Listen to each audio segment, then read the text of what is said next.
السلام علیکم ورحمۃ اللہ وبرکاتہ۔ آج ہم پڑھنے جا رہے ہیں تیسرا سپارہ سورہ بقرہ آیت نمبر 256 سے۔ اعوذ باللہ من الشیطان الرجیم، بسم اللہ الرحمن الرحیم۔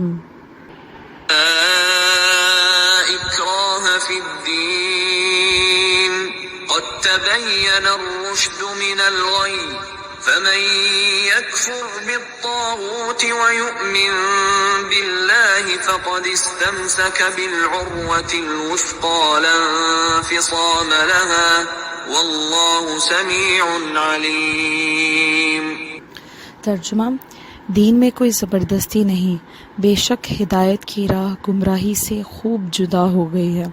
تو جو شیطان کو نہ مانے اور اللہ پر ایمان لائے، اس نے بڑا مضبوط سہارا تھام لیا جس سہارے کو کبھی کھلنا نہیں، اور اللہ سننے والا جاننے والا ہے۔ شان نزول اس آیت کا اس طرح سے ہے کہ انصار کے قبیلے بنی سالم میں ایک صاحب تھے حسین، جن کے 2 بیٹے عیسائی تھے۔ وہ ایک بار مدینہ منورہ میں روغن کی تجارت کے لیے آئے۔ حضرت حسین نے انہیں پکڑ لیا، اپنے بیٹوں کو یعنی، اور فرمایا کہ تمہیں ہرگز نہ چھوڑوں گا جب تک ایمان نہیں لے کر آؤ گے۔ اب ان بیٹوں نے جو انکار کر دیا، پھر یہ مقدمہ حضور کی بارگاہ میں پیش ہوا۔ وہ باپ جو تھے انہوں نے عرض کیا کہ یا رسول اللہ، میں کبھی برداشت نہیں کر سکتا کہ میرے جگر کے ٹکڑے دوزخ میں جائیں اور میں ان کو دوزخ میں جلتا ہوا دیکھوں، اسی لیے میں نے ان کو زور دیا کہ وہ ایمان لے کر آئیں۔ تو اس پر یہ آیت کریمہ نازل ہوئی اور حضور نے حکم دے دیا کہ انہیں چھوڑ دیا جائے۔ دوسری روایت میں یہ ہے کہ انصار میں رواج تھا کہ جن عورتوں کے بچے نہیں ہوا کرتے تھے تو وہ نظر مانتی تھیں کہ خدایا اگر ہمارا بچہ زندہ رہے گا تو ہم پیدا اور زندہ رہے گا تو ہم اسے یہودی کر دیں گے۔ اگر ان کی حاجت پوری ہو جاتی تو وہ اپنی نظر پوری کرتی، اور ان کے یہ بیٹے یہودیت میں ہی رہتے، یہودی ہی بنے رہتے۔ جب مدینہ منورہ میں اسلام کا آفتاب چمکا اور وہاں قبیلہ بنی نذیر کو ملک بدر کر دیا گیا تو ان میں انصار کی ایسی اولاد بھی موجود تھی۔ انصار نے چاہا کہ ان کو نہ جانے دیں کہ یہ تو ہماری اولاد ہے اور ہمارے بھائی بھتیجے ہیں۔ اس موقع پر یہ آیت کریمہ نازل ہوئی اور ان لوگوں کو اختیار دیا گیا کہ چاہیں تو ایمان لے آئیں یا چاہے تو اپنے کفر پر قائم رہ کر نکل جائیں۔ تفسیر ہے اس آیت کی کہ اے مسلمانوں، دین میں کسی پر زبردستی نہیں ہے، کسی کو مجبور کر کے مسلمان نہ بناؤ، کیونکہ قرآن کریم سے ہدایت اور گمراہی پوری ظاہر ہو چکی ہے کہ کسی ہوشیار کو اس میں دم مارنے کی گنجائش نہیں۔ اب جو شیطان سے دور رہے اور ایمان لے کر آئے، اللہ پر ایمان لے کر آئے، اس نے دین کی ایسی مضبوط رسی پکڑ لی اور ایسی محکم گرہ تھام لی جو کبھی کھل نہیں سکتی۔ وہ اس کے ذریعے یقیناً جنت میں پہنچ جائے گا۔ تم کسی کی فکر کیوں کرتے ہو؟ اللہ ہر ایک کی بات سنتا ہے اور سب کی نیتوں کو جانتا ہے اور ہر ایک کو اس کے لائق سزا اور جزا دیتا ہے۔ اب یہ جو آیت ہے، آیت کا حصہ، پہلا حصہ لا اکراہ فی الدین، کے دین میں یہ کوئی زبردستی نہیں، اس کی ذرا تفسیر بیان کی جا رہی ہے کہ صفات الہیہ کے بعد یہ جو بات کی جا رہی ہے کہ دین میں کوئی زبردستی نہیں، یعنی ابھی ہم نے جو آیت الکرسی پڑھی اس میں ہم نے اللہ تعالیٰ کی وحدانیت، اللہ کی صفات پڑھی، اور یہاں پہ جو کہا جا رہا ہے کہ دین میں کوئی زبردستی نہیں، تو یہ فرمانے میں اشارہ ہے کہ اب عقل مند آدمی کے لیے قبول حق میں تاخیر کرنے کی کوئی وجہ باقی نہیں رہتی۔ حق سامنے ہے، اب اس کو نہیں قبول کرتا تو اس میں یہ کہ پھر اس میں کسی اور کا کوئی قصور نہیں ہے، اس میں اسی شخص کا قصور ہوگا۔ کسی کافر کو جبراً مسلمان بنانا جائز نہیں ہے، مگر مسلمان کو جبراً مسلمان رکھنا یہ ضروری ہے، کیونکہ یہ دین اسلام کی توہین اور دوسروں کے لیے بغاوت کا راستہ ہے جسے بند کرنا ضروری ہے۔ لہٰذا کسی مسلمان کو مرتد ہونے کی اجازت نہیں دی جا سکتی، یا تو وہ اسلام لائے یا اسے قتل کر دیا جائے۔ اللہ تعالیٰ نے بنی اسرائیل کے مرتدین کے لیے فرمایا، سورہ بقرہ کی آیت ہے کہ اپنے آپ کو قتل کے لیے پیش کر دو۔ کیونکہ وہ مرتد ہو گئے تھے، یعنی جو ایک تو وہ شخص جس نے اسلام قبول نہیں کیا، اس کے لیے کہا جا رہا ہے کہ اس کے لیے کوئی زبردستی نہیں ہے کہ وہ کرے نہ کرے، ہاں لیکن جو شخص اسلام قبول بھی کر لیا اور پھر اس کے بعد یا مسلمان گھر میں پیدا ہوا اور وہ اس کے بعد مرتد ہو جائے، کافر ہو جائے، تو اس کے لیے بہت سخت سزا ہے کہ اس کی سزا پھر قتل ہی ہے، یا تو پھر یا وہ توبہ کر کے دین میں دوبارہ داخل ہو جائے، اگر وہ نہیں توبہ کرتا تو مرتد کی سزا جو ہے وہ قتل ہی ہے۔ اور دوسری بات ہے کہ اس آیت میں کفر کا لفظ لغوی معنی میں ہے، یعنی انکار کرنا۔ اس سے معلوم ہے کہ ایمان کے لیے ضروری ہے کہ کافر پہلے اپنے کفر سے توبہ کرے اور بیزار ہو، اس کے بعد ایمان لانا صحیح ہوتا ہے۔ اگر کوئی مرتد ہو جائے تو وہ بھی صرف کلمہ پڑھ لینے یا مسلمانوں والا کوئی دوسرا کام کر لینے سے مسلمان نہیں ہوگا، یعنی زبانی کلامی، جب تک کہ اپنے جو اس نے کفر اختیار کیا، مرتد ہوا، اس سے توبہ نہ کر لے۔ اور پھر اس آیت میں جو شیطان سے بچنے کا راستہ جو بتایا گیا ہے کہ شیطان کے راستے پر نہ چلو، اس کو نہیں مانو، اس سے معلوم ہے کہ اسلام پر مضبوطی سے وہی قائم رہ سکتا ہے جو بے دینوں کی صحبت، ان کی الفت، ان کی کتابیں دیکھنے، ان کے وعظ سننے سے دور رہے، اور جو اپنے ایمان کی رسی پر خود ہی چھریاں چلائے گا تو اس کی رسی کٹنے کا زیادہ اندیشہ ہوگا، کیونکہ اس نے مطلب اپنی رسی، اپنی ڈور کسی اور کے ہاتھ میں دے دے، ایسے بے دین کے ہاتھ میں دے دے۔ یہ آج کے دور میں بھی بہت سمجھنے والی بات ہے کہ آج کل دین کا لبادہ اوڑھے ہوئے بہت سارے ایسے لوگ ہمارے معاشرے میں موجود ہیں جو لوگوں کو مرتد بنا رہے ہیں، جو لوگوں کو گستاخ بنا رہے ہیں، جو لوگوں کے دین خراب کر رہے ہیں، دنیا آخرت سب خراب کر رہے ہیں۔ تو ایسے لوگوں کو سننا، پڑھنا، ایسے لوگوں کی کتابیں پڑھنا، اس سے یہ شیطانی راستہ اختیار کرنے کے برابر ہو جائے گا۔ تو اس سے خود بچنا چاہیے۔ اللہ تعالیٰ نے عقل فہم دی ہے، ضروری نہیں ہے کہ ہر دین کا بات کرنے والا جو ہے وہ صحیح بات ہی کرے گا۔ کچھ لوگ دین کا نام لے کے لبادہ اوڑھ کے آپ کو غلط راستے کی طرف لے کر جاتے ہیں۔ پھر ایک بات ہے کہ دیکھیں اس آیت میں موجودہ کفار کا یہ الزام بھی اٹھ گیا ہے کہ اسلام تلوار سے پھیلایا، مسلمانوں نے کفار کو جبراً کلمہ پڑھایا۔ جبراً مسلمان کرنا اسلام کا قانون ہی نہیں ہے۔ اگر یہ قانون ہوتا تو آج ہندوستان میں مسلمانوں کی تعداد صرف 10 کروڑ، ہندوؤں کی تعداد جو ہے وہ 25 کروڑ نہ ہوتی، بلکہ یہاں سب مسلمان ہی ہوتے، اور ملک بجائے ہندوستان کے اسلام کے نام سے ہوتا، کیونکہ یہاں مسلمانوں کی حکومت تقریباً 800 سال رہی، لیکن جبراً چونکہ اسلام نہیں پھیلایا گیا، اس لیے وہی لوگ مسلمان ہوئے جن کے دل میں نور تھا، جن کو اللہ نے ہدایت دینا چاہی۔ پھر یہ بھی تو سوچنا چاہیے کہ پیغمبر اسلام صلی اللہ علیہ وآلہ وسلم دنیا میں توحید کے علمبردار تھے، اور ان کے پاس دنیاوی ساز و سامان کچھ نہ تھا۔ تمام عرب کا ان کی مخالفت میں کھڑے ہو جانا اور تلوار جو ہے دنیا پر ان کی کیسے چل سکتی تھی، اور وہ کون سی کشش تھی کہ اس بے سر و سامانی کی حالت میں لوگ مسلمان ہوتے گئے۔ وہ کوئی تلوار کے زور پر تو نہیں پھیلایا گیا اسلام، اور اسلام لا کر ہزارہا مصیبتیں جھیلتے اور دنیا کے مظالم سہتے تھے، جیسے حضرت بلال حبشی، حضرت صہیب، حضرت سلیمان فارسی، حضرت ابو ذر غفاری رضی اللہ تعالیٰ عنہ، یہ سارے صحابہ کرام۔ اب ہندوستان میں مسلمانوں کے پاس کون سی تلوار ہے؟ اب بھی جب مردم شماری ہوتی ہے تو مسلمانوں کا تناسب آبادی بڑھتا ہی ہے، قبیلے کے قبیلے حلقہ بگوش اسلام ہو رہے ہیں۔ معلوم ہوا ہے کہ بے شک اسلام تلوار سے پھیلا ہے، مگر کون سی تلوار ہے یہ بھی ذہن میں رکھیں کہ لوہے کی تلوار نہیں ہے، بلکہ حقانیت اور صداقت کی تلوار سے پھیلا ہے اسلام۔ پھر اگلی آیت پڑھتے ہیں، آیت نمبر 257۔ اللہ ولی الذین آمنوا یخرجهم من الظلمات الى النور والذین کفروا اولیاؤهم الطاغوت یخرجونهم من النور الى الظلمات اولئک اصحاب النار هم فیہا خالدون۔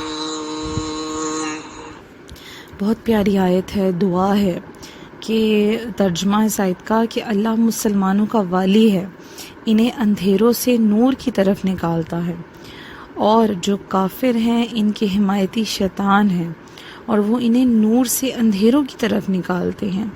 یہی لوگ دوزخ والے ہیں، یہ ہمیشہ اس میں رہیں گے۔ پچھلی آیت میں پڑھا ہم نے کہ اسلام کی حقانیت اور کفر کی باطل ہونے کے بارے میں بتایا گیا، اور بتایا گیا کہ اسلام مضبوط رسی ہے اور کفر کمزور ہے۔ اب خود صاحب ایمان کی خوبی اور کافر کی برائی کا تذکرہ ہے کہ مومن کا مددگار اللہ ہے اور کافر کا مددگار شیطان ہے۔ پھر یہ کہ مسلمانوں کی کامیابی اس پچھلی آیت سے ہمیں معلوم ہوئی کہ ان کا دین مضبوط ہے، اسی وجہ سے مسلمان کامیاب ہیں اور ان کی بنیاد نہایت پختہ ہے۔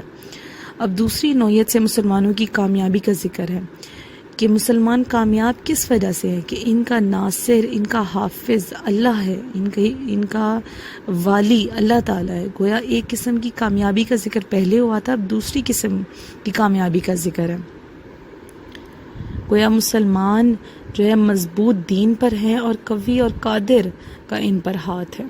شان نزول اس آیت کا اس طرح سے ہے کہ یہ آیت مرتدین کے بارے میں نازل ہوئی۔ اسلام سے پہلے بعض لوگ عیسیٰ علیہ السلام پر ایمان رکھتے تھے اور بعض ان کے منکر تھے۔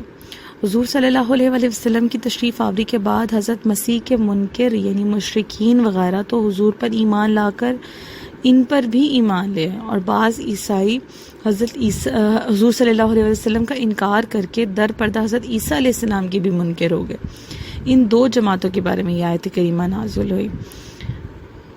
اور پھر یہ کہ بعض عیسائی پہلے نصرانیت پر تھے، پھر حضور صلی اللہ علیہ وسلم پر بھی ایمان لے کر آ گئے، اور بعض حضور صلی اللہ علیہ وسلم سے پہلے نبی آخر الزماں کی تشریف آوری کی بشارتیں دیا کرتے تھے، مگر آپ صلی اللہ علیہ وسلم کی تشریف آوری پر حسد سے آپ کے منکر ہو گئے۔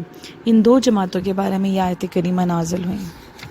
تفسیر اس آیت کی ہے کہ مسلمانوں کی ایک پختگی تو یہ تھی کہ ان کا دین نہایت مضبوط ہے، جو نہ زندگی میں چھوٹے، نہ موت کے وقت، نہ قبر میں، نہ حشر میں، اور کفر اتنا کمزور دھاگا ہے کہ دنیاوی بلاؤں میں بھی ٹوٹ جاتا ہے، نزاع اور قبر حشر میں تو کیا کام آئے گا۔ ان کی دوسری پختگی یہ ہے کہ مسلمان کا ناصر اور والی ایک اللہ ہے جو ان کے سارے کام بنا دیتا ہے، انہیں کفر اور کیا کام آئے گا۔ ان کی دوسری یہ جو کفار ہیں، ان کا کفر، ان کا شرک، بے دینی، یہ جو ہے ان کے کوئی کام نہ آئے گی، نہ دنیا میں نہ آخرت میں۔ اور چونکہ مسلمان ان کا والی اللہ ہے تو اسی لیے یہ دین جو دین اسلام ہے وہ ان کو دنیا میں بھی کام آئے گا اور آخرت میں بھی، جو ان کے سارے کام بنا دیتا ہے، مسلمانوں کو شرک سے، شبہات، بے دینی، ظلمت اس سے بچا کر ایمان کے نور میں رکھتا ہے۔ اور کفار کے چونکہ حمایتی شیطان ہیں، شیاطین ہیں، بت ہیں، ان کے دنیاوی سردار ہیں، ان کے شیطان سردار ہیں، جو انہیں ایمان، دلائل اور اطاعت کی روشنی سے ہٹا کر کفر اور طغیان کی ظلمت میں لے جاتے ہیں۔ اس کا انجام یہ ہے کہ یہ کفار اور ان کے سردار اور شیاطین سارے کے سارے جہنمی ہیں، کہ ہمیشہ ہمیشہ جہنم میں رہیں گے۔ اب چونکہ مومن رب تعالیٰ کے ہیں اور کفار جو ہے وہ شیطان کے ہیں، لہٰذا مومن ہی نفع میں ہے۔ خدا کے فضل سے ہر مومن آخرکار برے عقائد، گندے رسم و رواج، فاسد خیالات سے نکل جاتا ہے، اور اس کا ایمان ہر قسم کی تاریکی سے نکال کر اسے روشنی میں لے جاتا ہے، اور کافر کا ہر قدم برائی کی طرف ہی پڑتا ہے، اور دن بدن اس کا تعلق ظلمت سے بڑھتا چلا جاتا ہے، اور ہمیشہ ایک بدی سے دوسری بدی کی طرف ہی اس کا قدم اٹھتا ہے۔ فائدے جو اس آیت سے حاصل ہوئے، پہلا یہ کہ مومن کیسا ہی گنہگار ہو مگر اس کے قلب میں نور ایمانی ہوتا ہے جو اسے بد عقیدگی اور بد مذہبی سے دور رکھتا ہے۔ وہ اپنے آپ کو گنہگار اور خطا کار مانتا ہے، اور کافر بظاہر کتنے ہی بھلے کام کر رہے ہوں مگر ان کے دل میں نور ایمانی نہیں ہوتا۔ جس کا دل نور ایمانی سے خالی ہوتا ہے وہ بے ایمان ہے۔ پھر دوسرا یہ کہ ہر قسم کی ظلمت سے نکلنا محض فضل ربانی ہے، ہمارا اپنا کوئی کمال نہیں ہے اس میں۔ جیسے یہاں ظلمت سے نکلنے کو منسوب کیا گیا رب کی طرف، کہ رب تعالیٰ ہی ہے جو ظلمت سے نکالتا ہے، اندھیروں سے نکالتا ہے۔ ہم تو مٹی کے بنے ہوئے ہیں، جب چھوڑ دیے جاتے ہیں تو نیچے ہی گر جاتے ہیں، اوپر تو کسی اور ہی کی طاقت سے جائیں گے نا۔ اور تیسرا یہ کہ جو رب تعالیٰ کا قرب چاہتا ہے اسے چاہیے کہ وہ رب تعالیٰ کے مقبول بندوں کے پاس بیٹھے، کہ یہ شخص ان بزرگوں کے قریب ہوگا اور رب تعالیٰ ان کے قریب ہے۔ قریب سے قریب خود ہی اس سے قریب ہو جاتا ہے۔ اللہ تعالیٰ نے یہ فرمایا نا، اللہ ولی الذین آمنوا، اس سے قرب الہی معلوم ہوا ہے، اور ایمان والے زندہ ہوں یا وفات یافتہ سب سے رب تعالیٰ قریب ہے۔ اور جو شیطان سے قریب ہونا چاہتا ہے تو وہ کفار کے پاس چلا جاتا ہے۔ اسی لیے بت خانے، مندر، گرجے میں نماز مکروہ ہے کہ وہاں شیاطین کا قرب ہے، اور بزرگوں کے آستانے میں نماز بہتر ہے کہ وہاں رب تعالیٰ کا قرب ملتا ہے۔ پھر یہ کہ اگرچہ ہر خیر اور شر رب تعالیٰ کی طرف سے ہے، مگر تقاضۂ ادب یہ ہے کہ خیر کو رب تعالیٰ کی طرف اور شر کو اپنی یا اپنے برے ساتھیوں کی طرف نسبت کی جائے، جیسے کہ اس آیت سے ہمیں معلوم ہوا نا۔ شیطان نے کہا تھا، سورہ راف کی آیت ہے جس میں وہ شیطان رب سے کیا کہہ رہا ہے کہ اے رب تو نے مجھے گمراہ کر دیا، تو لہٰذا وہ مردود ہوا۔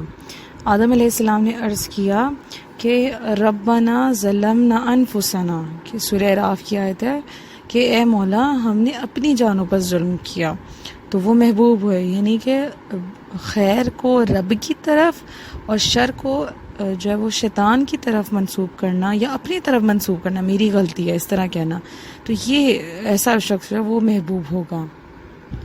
پھر یہ کہ برے ساتھی اللہ کا عذاب ہے، یعنی بری صحبت، برے لوگوں میں اٹھنا بیٹھنا، یہ بھی اللہ کا عذاب ہے کہ یہ بری صحبت جو ہے وہ انسان کو بہکاتی ہے، برائی کی طرف ہی لے کر جاتی ہے۔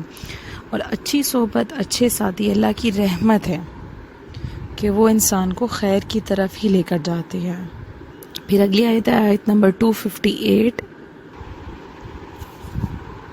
ألم تر إلى الذي حاج إبراهيم في ربه أن آتاه الله الملك إذ قال إبراهيم ربي الذي يحيي ويميت قال أنا أحيي وأميت قال إبراهيم فإن الله يأتي بالشمس من المشرق فأت بها من المغرب فبهت الذي كفر والله لا يهدي القوم الظالمين۔ ترجمہ: اے حبیب، کیا آپ نے نہیں دیکھا تھا کہ جس نے ابراہیم سے اس کے رب کے بارے میں اس بنا پر جھگڑا کیا کہ اللہ نے اسے بادشاہی دی ہے، جب ابراہیم نے فرمایا میرا رب وہ ہے جو زندگی دیتا ہے اور موت دیتا ہے، اس نے کہا میں بھی زندگی دیتا ہوں اور موت دیتا ہوں۔ ابراہیم نے فرمایا تو اللہ سورج کو مشرق سے لاتا ہے، بس تو اسے مغرب سے لیا، تو اس کافر کے ہوش اڑ گئے، اور اللہ ظالموں کو ہدایت نہیں دیتا۔ گزشتہ آیت میں نور اور تاریکی والوں کا بیان ہوا تھا، اب انہیں مثالیں دے کر سمجھایا جا رہا ہے، انہی کی مثال بیان کی جا رہی ہے کہ نور والوں کے پیشوا سیدنا ابراہیم علیہ السلام تھے، اور تاریکی والوں کا پیشوا نمرود تھا۔ نمرود کو اللہ تعالیٰ نے عظیم سلطنت عطا فرمائی تھی، لیکن اس نے اس پر شکر اور اطاعت کے بجائے تکبر اور غرور اور سرکشی کا راستہ اختیار کیا، حتیٰ کہ اپنی ربوبیت یعنی رب ہونے کا دعویٰ کرنے لگا۔ سب سے پہلے سر پر تاج رکھنے والا بھی نمرود ہی تھا۔ اب واقعہ اس طرح سے بیان ہے کہ جب حضرت ابراہیم علیہ السلام نے آگ میں ڈالے جانے سے پہلے یا بعد اسے توحید کی دعوت دی یعنی نمرود کو، تو وہ کہنے لگا کہ تمہارا رب کون ہے جس کی طرف تم ہمیں بلاتے ہو؟ اس پر حضرت ابراہیم علیہ السلام نے جواب دیا کہ میرا رب اللہ پاک ہے، وہ ہے جو زندگی دیتا ہے اور موت دیتا ہے، یعنی اجسام میں موت اور حیات پیدا کرتا ہے۔ خدا کو نہ پہچاننے والے کے لیے یہ بہترین رہنمائی تھی، اور اس میں بتایا گیا تھا کہ خود تیری زندگی اس کے وجود کی گواہ ہے کہ تو ایک بے جان نطفہ تھا کہ جسے اس کریم نے انسانی صورت دی اور حیات عطا فرمائی۔ نیز میرا خدا وہ ہے جو زندگی کے بعد پھر زندہ اجسام کو موت دیتا ہے۔ اس کی قدرت کی شہادت خود تیری اپنی موت اور حیات میں موجود ہے، لہٰذا اس خداوند کے وجود سے بے خبر رہنا کمال درجے کی جہالت اور حماقت اور انتہائی بد نصیبی ہے۔ یہ دلیل ایسی زبردست تھی کہ اس کا جواب نمرود سے جواب نہ آیا اس کے ذہن میں، اور اس خیال سے کہ مجمع کے سامنے اس کو لاجواب اور شرمندہ ہونا پڑے گا، اس نے خواہ مخواہ کی بحث شروع کر دی۔ چنانچہ نمرود نے 2 لوگوں کو بلایا، ان میں سے ایک کو قتل کر دیا اور دوسرے کو چھوڑ دیا، اور کہنے لگا کہ میں بھی زندہ کرتا ہوں اور موت دیتا ہوں، یعنی کسی کو گرفتار کر کے چھوڑ دینا، اس کو زندہ کرنا ہے، یہ اس کی نہایت ہی احمقانہ بات تھی۔ کہاں قتل کرنا اور چھوڑنا اور کہاں موت اور حیات پیدا کرنا۔ قتل کیے ہوئے شخص کو زندہ کرنے سے عاجز رہنا اور بجائے اس کے زندہ کو چھوڑ دینے کو زندہ کرنا، یہ کہنا ہی اس کی ذات کے لیے کافی تھا۔ عقل اور شعور رکھنے والوں پر اس سے ظاہر ہو گیا تھا کہ جو دلیل حضرت ابراہیم علیہ السلام نے قائم فرمائی تھی وہ ہر شک اور شبے کو کاٹ دینے والی ہے، اور اس کا جواب ممکن نہیں۔ لیکن چونکہ نمرود نے شرم مٹانے کے لیے کچھ نہ کچھ جواب دینا ہی تھا، لہٰذا اس نے یہ راستہ اختیار کیا، اگرچہ وہ سراسر باطل تھا۔ لہٰذا حضرت ابراہیم علیہ السلام نے اس پر مناظرانہ گرفت فرمائی کہ موت اور حیات کا پیدا کرنا تو تیری قدرت میں نہیں، اے ربوبیت کے جھوٹے دعوے دار، تو اس سے آسان کام ہی کر کے دکھا دے، اور وہ یہ ہے کہ ایک متحرک جسم کی حرکت کو بدل دے، یعنی سورج جو مشرق سے طلوع ہوتا ہے اسے مغرب سے نکال کر دکھا دے۔ یہ سن کر نمرود ہکا بکا رہ گیا اور کوئی جواب نہ دے سکا۔ پھر مناظرے کے حوالے سے اس آیت میں بیان ہے تفسیر میں کہ عقائد میں مناظرہ کرنے کا ثبوت، کہ اس آیت سے عقائد میں مناظرہ کرنے کا ثبوت ملتا ہے، اور یہ سنت انبیاء ہے کہ اکثر انبیاء کرام نے اپنے قوم کے جو منکرین تھے ان سے مناظرہ فرمایا تھا، بلکہ خود حضور صلی اللہ علیہ وآلہ وسلم نے بھی نجران کے عیسائیوں سے مناظرہ کیا تھا۔ لہٰذا مناظرہ کرنا برا نہیں ہے بلکہ سنت انبیاء ہے، البتہ اگر اس میں تکبر، سرکشی اور حق کو قبول نہ کرنے کا پہلو داخل ہو گیا تو پھر وہ برا ہے، اور علماء کرام میں سے جنہوں نے اس کی مذمت بھی بیان کیا مناظرے کی، وہ اسی صورت کے متعلق بیان کیا۔ چنانچہ امام غزالی اپنی مشہور کتاب احیاء العلوم میں مناظرے کے بارے میں اس طرح کی چند اہم باتیں سمجھاتے ہوئے ارشاد فرماتے ہیں کہ جو مناظرہ غلبہ حاصل کرنے، دوسروں کو لاجواب کر دینے، یا اپنے فضل اور شرف کو ظاہر کرنے، یا لوگوں کے سامنے منہ کھول کھول کر باتیں کرنے، یا فخر اور تکبر نیز دوسروں کو ذلیل اور رسوا کرنے کی غرض سے ہو، وہ اللہ تعالیٰ کے نزدیک تمام بری عادات کا منبع ہے، اور اللہ تعالیٰ کے دشمن شیطان کے نزدیک قابل تعریف ہے۔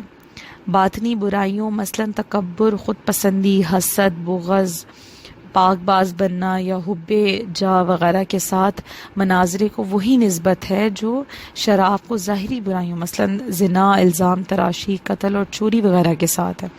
اور جس طرح وہ شخص جسے شراب نوشی بے حیائی کے باقی کاموں کا اختیار دیا جائے تو وہ شراب نوشی کو تو معمولی سمجھ کر اختیار کر لیتا ہے، پھر وہ نشے کی حالت میں باقی بے حیائیوں کا بھی مرتکب بن جاتا ہے۔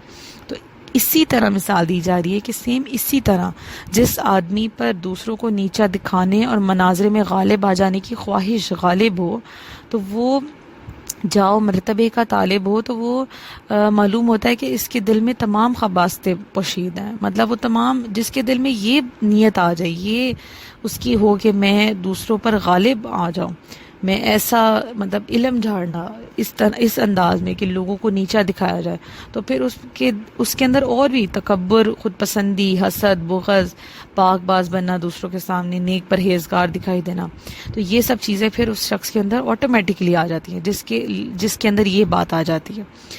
پھر اسی وجہ سے منع کیا جا رہا ہے کہ ہر شخص جو ہے وہ مناظرہ نہ کرے۔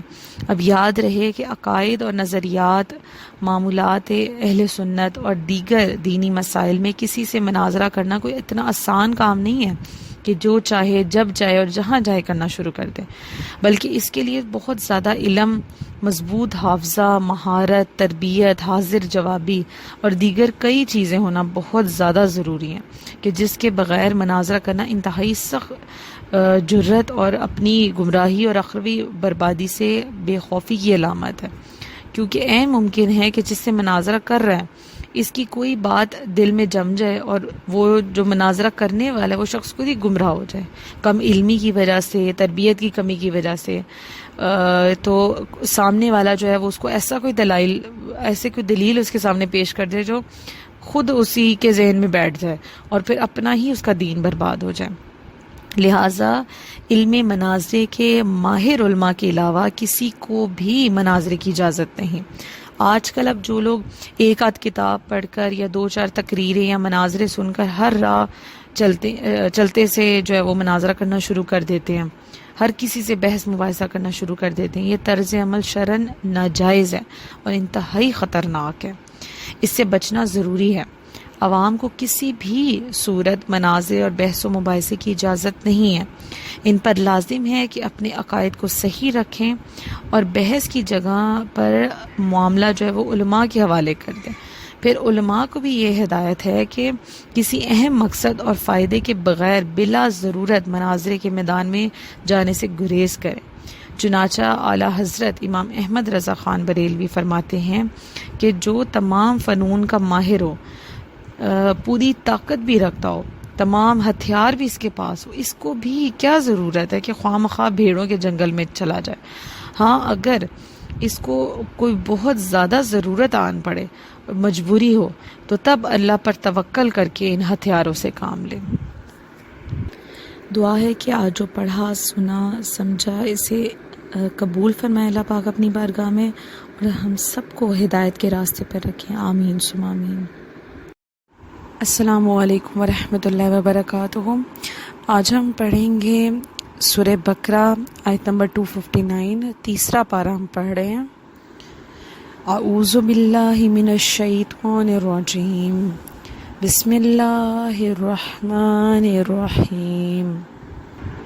أو كالذي مر على قرية وهي خاوية على عروشها قال أنى يحيي هذه الله بعد موتها فأماته الله 100 عام ثم بعثه قال كم لبثت قال لبثت يوما أو بعض يوم قال بل لبثت 100 عام فانظر إلى طعامك وشرابك لم يتسنه وانظر إلى حمارك ولنجعلك آية للناس وانظر إلى العظام كيف ننشزها ثم نكسوها لحما فلما تبين له قال أعلم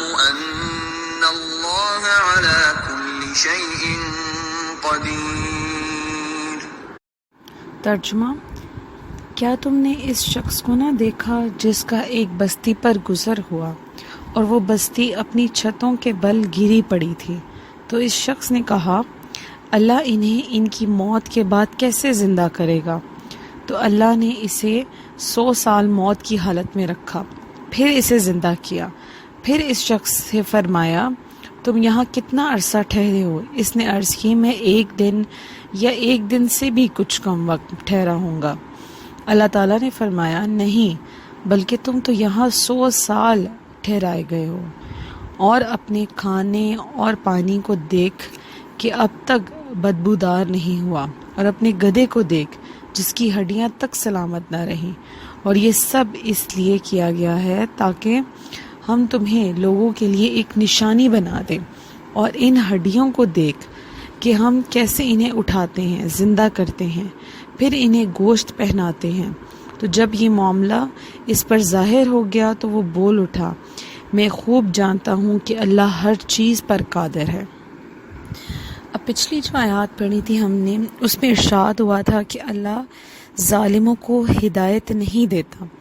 اب چونکہ ہر چیز اپنی ضد سے پہچانی جاتی ہے، لہٰذا فرمایا جا رہا ہے کہ پرہیزگاروں کو ہدایت کاملہ اور یقین کے بعد عین الیقین اور حق الیقین عطا فرماتا ہے۔ خیال رکھنا چاہیے کہ 1,24,000 یا کم و بیش انبیاء دنیا میں تشریف لائے، مگر قرآن و حدیث میں بہت تھوڑے نبیوں کے نام یا حالات مذکور ہیں۔ قرآن مجید نے خصوصیت سے ان انبیاء کرام کے حالات بہت بیان فرمائے ہیں جن کے متعلق اہل کتاب نے افراد یا تفرید کر دی تھی۔ زیادتی محبت یا عداوت کی وجہ سے ان کے متعلق عجیب قصے گھڑ لیے تھے کہ جن سے ان بزرگوں کی اصلی حالت چھپ گئی تھی، جیسے آج جاہل مسلمانوں نے حضرت علی کرم اللہ وجہ یا غوث پاک سرکار کے متعلق عجیب روایات گھڑ لی ہیں کہ جیسے کچھ لوگ یہ کہتے ہیں کہ جی معراج جب ہوئی تھی حضور کو تو معراج میں حضور جو ہے وہ غوث پاک کے کندھے پر سوار ہو کے اور عرش پر چڑھے تھے، نعوذ باللہ۔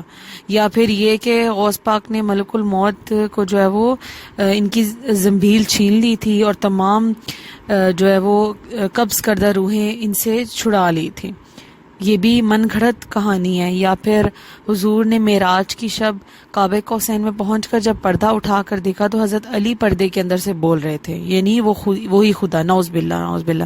مطلب یہ غلط عقائد جس طرح سے ہمارے مسلمانوں میں ہمارے صحابہ کے متعلق، اولیاء کرام کے متعلق جو غلط روایات پھیلائی جاتی ہیں، تو یہ کام جو ہے نا یہ یہود و نصارہ کا تھا کہ وہ بھی افراد تفرید میں پڑے ہوئے تھے، یعنی کہ یا تو اپنی محبت میں حد سے زیادہ بڑھ جانا کہ نعوذ باللہ نبیوں کو جو ہے وہ انبیاء کو خدا یا خدا کا بیٹا یا خدا کی بیٹی اس طرح سے کہہ دینا، یا پھر اپنی عداوت میں اس حد تک وہ گرے ہوئے تھے کہ وہ نعوذ باللہ نبیوں کی بے حرمتی کیا کرتے تھے اور ان کو برا بھلا کہنا اور ایون ان کو قتل بھی کر دینا۔ یہ سب کچھ ان یہود و نصارہ سے ان سے ہو چکا ہوا ہے۔ تو اب یہاں پہ جو روایت بیان کی جا رہی ہے حضرت عزیر علیہ السلام کی، یہ جو آیت ہم پڑھنے جا رہے ہیں آج، کہ ان میں حضرت عزیر علیہ السلام کا ذکر ہے اس آیت میں، جنہیں یہود کا کیا کہا کرتے تھے؟ خدا کا بیٹا کہتے تھے، اور ان کے متعلق نہایت لغو اور بیہودہ روایات گھڑ لی تھی۔ اللہ تعالیٰ نے یہاں ان کے کچھ حالات جو ہے وہ یہاں پہ بیان فرمائے اور یہ واقعہ بیان فرمائے کہ جس کی بنا پر یہ انہیں خدا کا بیٹا مان لیتے تھے۔ اب تفسیر پڑھتے ہیں اس آیت کی جس میں سارے واقعے کا ذکر ہے تفصیل کے ساتھ۔ واقعہ اس طرح سے ہے کہ بیت المقدس میں بنی اسرائیل آباد تھے۔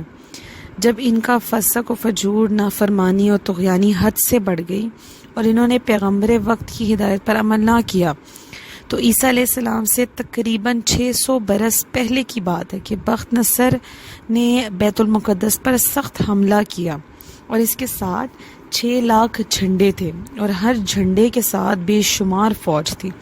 اس نے بیت المقدس کو بالکل ویران کر ڈالا، توریت شریف کے نسخے جلا دیے، اس نے بنی اسرائیل کے 3 حصے کیے، ایک گروہ کو قتل کر ڈالا، دوسرے کو بہت ذلت اور خواری سے شام میں رکھا اور تیسرے کو قید کر دیا۔ اس قیدی گروہ کی تعداد 10 لاکھ تھی اور انہی قیدیوں کو اس نے آپس میں تقسیم کر لیا۔ انہی قیدیوں میں حضرت عزیر اور حضرت دانیال علیہ السلام بھی تھے جو کہ اس وقت بچے تھے، یعنی چھوٹی عمر کے تھے۔ جب بہت عرصے بعد ان میں سے بعض لوگ قید سے چھوٹے تو حضرت عزیر علیہ السلام بیت المقدس سے گزرے جو کہ اس وقت تک اجڑا ہوا تھا۔ آپ تمام شہر گھومے، کوئی آدمی ان کو نظر نہ آئے، مگر وہاں کے باغات قسم قسم کے میووں سے لدے ہوئے تھے جن کا کوئی کھانے والا نہ تھا۔ آپ نے کچھ انگور اور انجیر توڑ کر کھائے اور کچھ انگوروں کا جو ہے وہ رس نکال کر پیا، اور کچھ انگور اور انجیر اور یہ جو چیزیں تھیں آپ نے کچھ پھل جو ہے وہ اپنے ساتھ رکھ لیا، اور حدود آبادی سے باہر نکل کر حسرت بھری نگاہوں سے دیکھ کر بولے کہ رب تعالیٰ اسے کیوں کر آباد کرے گا، اور اب یہاں رونق کیسے ہو سکتی ہے، یعنی اتنی اجڑا ہے تو اس کی حالت کیسے ٹھیک ہو سکتی ہے۔ منظور الہی یہ ہوا کہ اپنی قدرت کاملہ انہیں دکھائی جائے۔ آپ نے اپنی سواری کو وہاں پہ باندھا اور جو انگور اور انجیر تھے وہ اپنے سرہانے کی جانب انہوں نے رکھا اور خود آرام کے لیے لیٹ گئے۔ لیٹتے ہی آپ کو نیند آ گئی اور سوتے میں آپ کی جان نکل گئی۔ گدھا جو تھا وہ جو ان کے پاس موجود تھا وہ بھی مر گیا۔ یہ واقعہ صبح کے وقت ہوا۔ رب تعالیٰ نے بخت نصر بادشاہ کو نمرود کی طرح مچھر سے ہلاک فرما دیا۔ باقی بنی اسرائیل کو آزادی مل گئی۔ 70 برس کے بعد حق تعالیٰ نے شاہان فارس میں سے کسی کو مسلط کیا جو کہ اپنی فوجیں لے کر بیت المقدس پہنچا اور اس کو پہلے سے بھی بہتر طریقے پر آباد کیا۔ بکھرے ہوئے بنی اسرائیل پھر وہاں آ کر آباد ہو گئے اور 30 سال کے عرصے میں یہ لوگ بہت بڑھ گئے۔ حق تعالیٰ نے حضرت عزیر علیہ السلام کے جسم شریف کو ایسا غائب فرما دیا کہ نہ تو آپ کو کسی انسان نے دیکھا نہ کسی چرند اور پرند درندے وغیرہ جانور نے، جب تک اللہ تعالیٰ نے یعنی سب کی نظروں سے ان کو غائب کر دیا۔ اب جب آپ کی وفات کو 100 سال پورے ہو گئے تب آپ کو اللہ تعالیٰ نے دوبارہ زندہ کیا۔ پہلے تو آپ کی آنکھ کھلی تو آپ نے اپنے جسم کو بے جان پایا، پھر آپ کے دیکھتے دیکھتے سارا جسم شریف زندہ ہو گیا۔ یہ واقعہ شام کے وقت ہوا۔ تب رب تعالیٰ نے پوچھا کہ آپ یہاں کتنی مدت رہے؟ آپ نے خیال فرمایا کہ یہ وہی دن ہے کہ جس دن میں لیٹا ہوا تھا، آرام کر رہا تھا، تو اندازاً فرما دیا کہ 1 دن، بلکہ اس سے بھی کچھ کم، چونکہ آپ اپنے خیال اور اندازے کی حکایت فرما رہے تھے نہ کہ واقعے کی۔ یعنی میرا اندازہ یہ ہے کہ میں دن بھر یہاں رہا، اسی لیے نہ یہ کلام جو وہ جھوٹ ہے اور نہ ہی آپ کا ایسا بولنا کذب کلام میں داخل ہوگا، اور یہ آپ کا بولنا بالکل حق تھا کیونکہ آپ نے اپنے اندازے سے بولا تھا۔ تو رب تعالیٰ نے فرمایا کہ نہیں، آپ 100 سال یہاں ٹھہرے رہے۔ اب ہماری قدرت کا نظارہ کیجئے کہ اتنی دراز مدت میں جلد بگڑنے والی غذا یہ تو نہیں بگڑی، یہ ویسی کی ویسی ہے جیسے ابھی تیار ہوئی ہو، اور گدھا جو ہے وہ آپ کا گل سڑ کر برابر ہو گیا، اعضاء اس کے بکھر گئے ہیں، ہڈیاں اس کی سفید چمک رہی ہیں۔ اب دیکھیے کہ ہم کیسے اس کو زندہ کرتے ہیں۔ ایک غیبی آواز آئی کہ اے گلی سڑی ہڈیوں، جمع ہو کر گوشت کا لباس پہن لو۔ آنن فانن ہڈیاں درست ہو کر تمام جسم تیار ہو گیا۔ دوسری آواز آئی کہ زندہ ہو جاؤ۔ فوراً گدھا جو تھا وہ زندہ ہو گیا اور آواز نکالنے لگا۔ آپ نے قدرت خدا کا نظارہ کیا اور فرمایا کہ میں خوب جانتا ہوں کہ رب تعالیٰ ہر چیز پر قادر ہے۔ پھر آپ اسی سواری پر سوار ہو کر آبادی کی طرف چلے۔ دیکھا کہ یہ تو وہی ویران شہر ہے اور یہ اب بہت بارونق ہو چکا ہے، محلے، گلی کوچے، سڑکیں وغیرہ سب آباد ہو چکی ہیں۔ آپ کی عمر شریف وہی 40 سال تھی جو سوتے وقت تھی۔ شہر والوں میں سے کوئی بھی آپ کو نہ پہچانتا تھا۔ آپ اندازے سے اپنے مکان پر پہنچے، جو 100 سال پہلے جو آپ کا مکان تھا آپ وہاں پر پہنچے۔ ایک ضعیف نابینا بڑھیا وہاں پہ ملی جس کے پاؤں بالکل کام نہیں کر رہے تھے۔ وہ آپ کی لونڈی ہوا کرتی تھی اور اس نے آپ کو دیکھا تھا۔ اس کی عمر اس وقت 120 سال کی تھی کہ آپ کی وفات کے وقت یہ 20 سال کی تھی اور 100 سال ہی گزرے۔ آپ نے اس سے پوچھا کہ کیا یہ عزیر کا مکان ہے؟ وہ بولی ہاں۔ آج کون ہے جو 100 برس بعد عزیر کا نام لے رہا ہے؟ ان کا تو یہ تو گم ہو چکے ہوئے تھے اور ان کو گمے ہوئے تو پوری 1 صدی گزر چکی ہے۔ یہ کہہ کر وہ بہت رونے لگی۔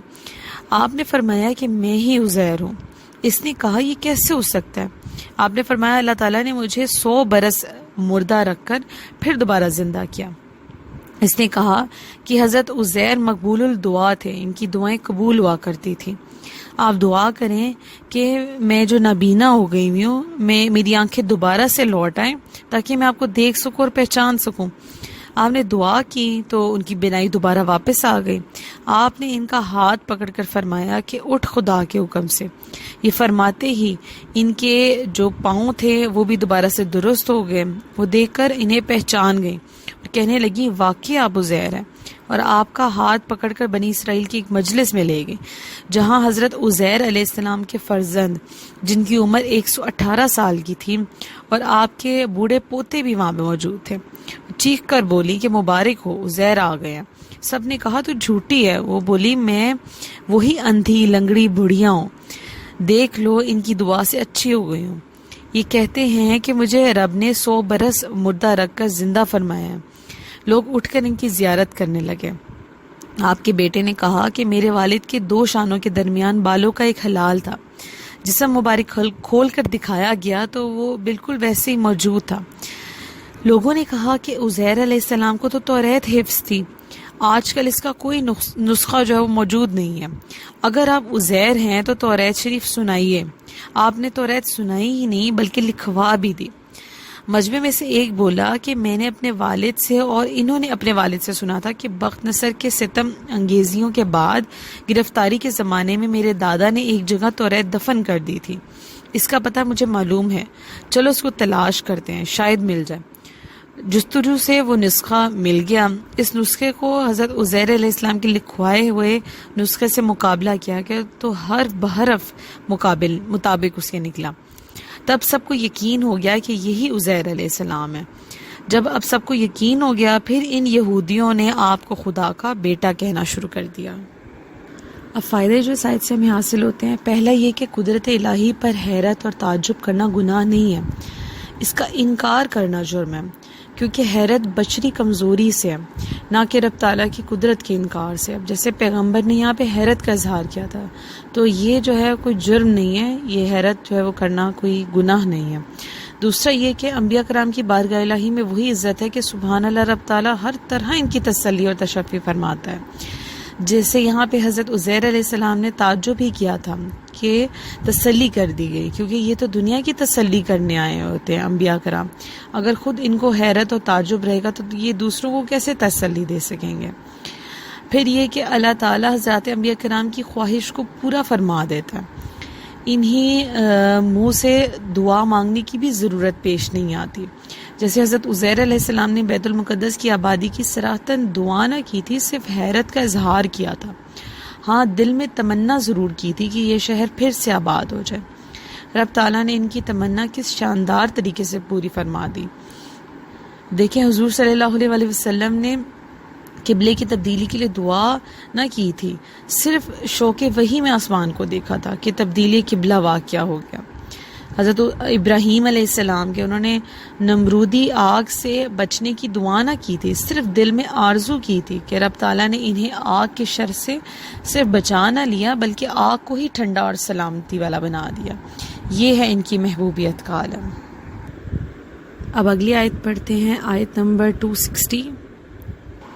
وَإِذْ قَالَ إِبْرَاهِيمُ رَبِّ أَرِنِي كَيْفَ تُحْيِي الْمَوْتَى قَالَ أَوَلَمْ تُؤْمِنْ قَالَ بَلَى وَلَكِنْ لِيَطْمَئِنَّ قَلْبِي قَالَ فَخُذْ أَرْبَعَةً مِّنَ الطَّيْرِ فَصُرْهُنَّ إِلَيْكَ ثُمَّ اجْعَلْ عَلَى كُلِّ جَبَلٍ مِّنْهُنَّ جُزْءًا ثُمَّ ادْعُهُنَّ يَأْتِينَكَ سَعْيًا وَاعْلَمْ أَنَّ اللَّهَ عَزِيزٌ حَكِيمٌ. ترجمہ. اور جب ابراہیم نے عرض کی, اے میرے رب تو مجھے دکھا دے کہ تو مردوں کو کس طرح زندہ فرمائے گا. اللہ نے فرمایا, کیا تجھے یقین نہیں؟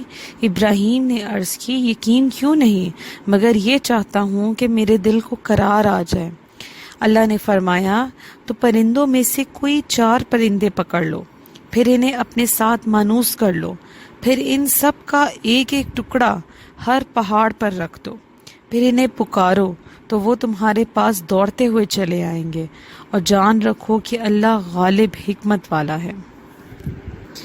اب پچھلی جو آیات پڑھی تھی ہم نے, اس میں حضرت ابراہیم علیہ السلام اور نمرود کا مناظرہ بیان ہوا تھا کہ جس میں نمرود نے باتیں کی تھیں اور اس کے جواب میں ابراہیم علیہ السلام نے جو دلائل پیش کیے تھے کہ اس نے قتل نہ کرنے کو زندہ کرنا اور قتل کر دینے کو موت دینا سمجھ کر اپنے آپ کو خدا کہا تھا.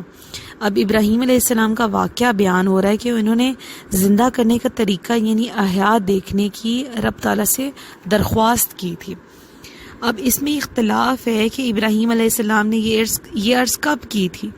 اب بعض نے تو کہا ہے کہ ایک بار آپ نے سمندر کے کنارے ایک مردار پڑا ہوا دیکھا کہ جب سمندر چڑھ کر آتا ہے تو مچھلیاں اس کا گوشت نوچتی ہیں، اور جب پیچھے ہو جاتا ہے یعنی ہٹ جاتا ہے تو اسے درندے کھانے لگ جاتے ہیں، اور اس کے بعد چیل کوے وغیرہ سے نوچتے ہیں۔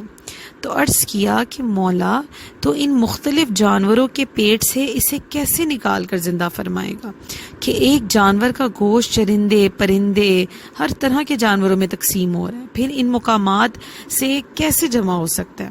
نیز ایک ہی پیٹ میں سینکڑوں جانوروں کے اجزاء پہنچ جاتے ہیں، مرغ بٹیر بکری گائیں بھینس وغیرہ سب کو کھا جاتے ہیں، ایک ایک پیٹ گویا قبرستان بنا ہوا ہے۔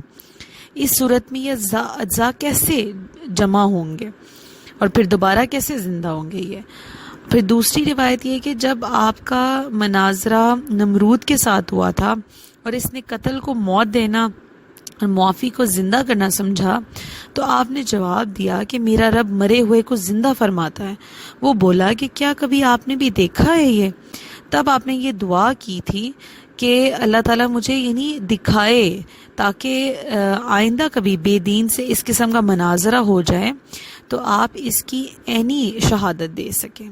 پھر تیسری بات یہ کہ رب تعالیٰ نے آپ کی خدمت میں ملک الموت کے ذریعے خوشخبری بھیجی کہ آپ رضی اللہ تعالیٰ عنہ کو رب تعالیٰ نے خلیل بنایا ہے، یعنی آپ نے پوچھا کہ اس کی کیا علامت ہے تو انہوں نے عرض کیا کہ آپ کی دعا سے مردے زندہ ہوں گے، تو تب آپ نے یہ دعا فرمائی۔ چوتھی روایت ہے کہ آپ سے بعض لوگ سوال کیا کرتے تھے کہ مردے کیسے زندہ ہوں گے، تب آپ نے انہیں دکھانے کے لیے رب تعالیٰ سے دعا کی تھی۔ پانچویں روایت یہ کہ آپ نے صحیفوں میں پڑھا تھا کہ میری اولاد میں عیسیٰ علیہ السلام مردے زندہ کرنے والے ہوں گے، تو رب تعالیٰ نے سے آپ نے دعا کی کہ مجھے بھی ایسا دکھا دے۔ پھر یہ کہ چھٹی روایت ہے کہ جب آپ کو ذبح فرزند کا حکم دیا گیا تو آپ نے اس میں جلدی کی اور آپ کی قربانی قبول ہوئی، تب آپ نے دعا کی کہ مولا تو نے مجھے جاندار کو بے جان کرنے کا حکم دیا، میں تیار ہو گیا، اب میری خواہش یہ ہے کہ مجھے بے جان کو جاندار کر کے دکھا دے۔ ساتویں روایت یہ ہے کہ آپ کے دل میں یہ خواہش پیدا ہوئی تھی کہ قیامت کے دن سبھی مردوں کو زندہ ہوتے ہوئے دیکھیں گے، مولا مجھے دنیا میں بھی یہ منظر جو ہے وہ دکھا دے۔ اور آٹھویں روایت یہ ہے کہ بعض نے فرمایا ہے کہ احیاء ہوتا دیکھنا آپ کا اصل مقصود نہ تھا، بلکہ آپ تو یہ چاہتے تھے کہ کسی صورت رب تعالیٰ سے بلا واسطہ کلام ہو سکے، اس لیے آپ نے یہ ذریعہ اختیار فرمایا تھا۔ اب واقعہ اس کا اس طرح سے ہے کہ مفسرین نے لکھا ہے کہ سمندر کے کنارے ایک آدمی مرا ہوا پڑا ہوا تھا۔ سمندر کا پانی چونکہ چڑھتا اترتا تھا، چنانچہ جب پانی چڑھتا تو مچھلیوں نے اس لاش کو کھایا، اور جب پانی اترا تو جنگل کے درندوں نے کھایا، اور جب درندے چلے گئے تو پرندوں نے کھایا۔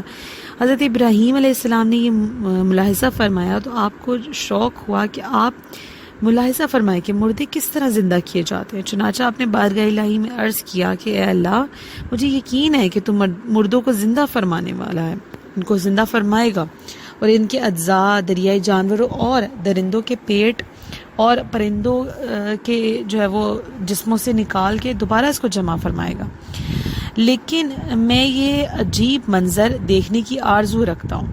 مفسرین کا کہنا ہے کہ اب دیکھیں یہاں پہ اللہ تعالیٰ نے فرمایا کہ کیا تمہیں اس پر یقین نہیں؟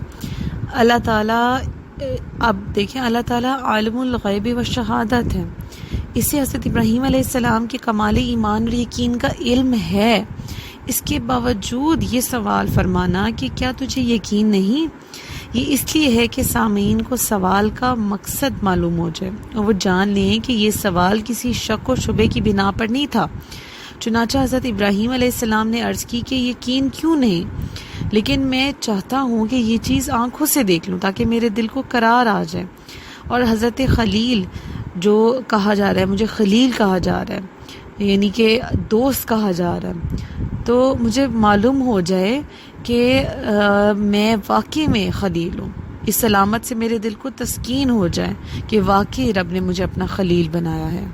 اب واقعہ ایسے ہوا کہ حضرت ابراہیم علیہ السلام کی فرمائش پر حکم خدا بندی ہوا کہ تم 4 پرندے لے لو اور انہیں اپنے ساتھ خوب مانوس کر لو، پھر انہیں ذبح کر کے ان کا قیمہ آپس میں ملا کر، ان کا سارا گوشت ملا کر مختلف پہاڑوں پر رکھ دو، اور پھر انہیں آواز دو، ان میں ہر ایک اپنی پہلی والی شکل و صورت میں بن کر تمہارے سامنے آ جائے گا۔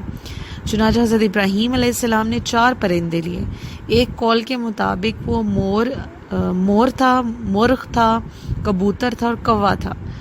آپ علیہ السلام نے انہیں بحکم الہی ذبح کیا، ان کے پر اکھاڑے اور کیما کر کے ان کے اجزاء باہم آپس میں ملا دیے اور اس مجموعے کے کئی حصے کر کے ایک ایک حصہ ایک ایک پہاڑ پر رکھ دیا اور سب کے سر اپنے پاس محفوظ رکھے۔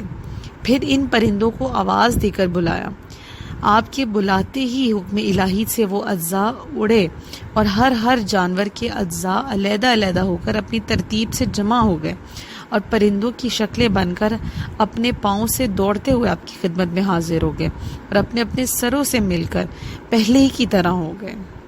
اب دیکھیں حضرت عزیر علیہ السلام اور حضرت ابراہیم علیہ السلام کے واقعات جو آج ہم نے پڑھے، اس سے ہمیں کئی چیزیں معلوم ہوتی ہیں۔ پہلا یہ کہ اللہ تعالیٰ انبیاء کرام کی دعائیں قبول فرماتا ہے۔ دوسرا یہ کہ انبیاء کرام کی دعاؤں سے مردے بھی زندہ ہو جاتے ہیں۔ تیسرا یہ کہ اللہ تعالیٰ انبیاء کرام کی خواہشات کو پورا فرماتا ہے۔ چوتھا یہ کہ جتنا یقین کامل ہوتا ہے اتنا ہی ایمان بڑھتا ہے۔